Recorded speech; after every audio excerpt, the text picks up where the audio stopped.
জনপ্রিয় content creator Nuruzzaman কাফির গ্রামের বাড়িতে উদ্দেশ্যপ্রণোদিতভাবে আগুন দেওয়ার অভিযোগ করেছেন তার বাবা। মঙ্গলবার রাত 1টার দিকে পটুয়াখালীর কলাপাড়া উপজেলার রজপাড়া গ্রামে এ ঘটনা ঘটে। এ সময় কাফির বাড়ির ভেতরে বাবা মা সহ পরিবারের 6 জন সদস্য ছিল। কাফির বাবা জানান, হঠাৎই ঘরের চালে ছড়িয়ে পড়ে আগুন। বাইরে থেকে দরজা বন্ধ থাকায় অনেক চেষ্টার পর অক্ষত অবস্থায় বের হন তারা। খবর পেয়ে কলাপাড়া ফায়ার সার্ভিসের একটি টিম ঘটনাস্থলে পৌঁছে প্রায় 2 ঘন্টার চেষ্টায় আগুন নিয়ন্ত্রণে আনে। আগুনে নগদ টাকা ও স্বর্ণালংকার সহ প্রায় 50 লক্ষ টাকার ক্ষয়ক্ষতি হয়েছে বলে জানিয়েছে কাফির পরিবার। উদ্দেশ্যপ্রণোদিতভাবে কে আগুন দেওয়ার অভিযোগ ঘটনা তদন্তের দাবি কাফির পরিবারের।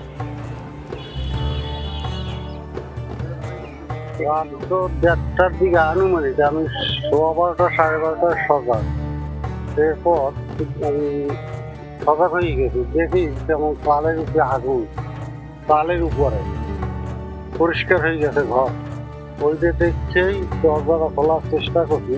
2টা দরজা, ছোট একটা বড় একটা লাট এবং ওই খিল খুললে টানতেছি, দরজা আসে না, বান্ধা।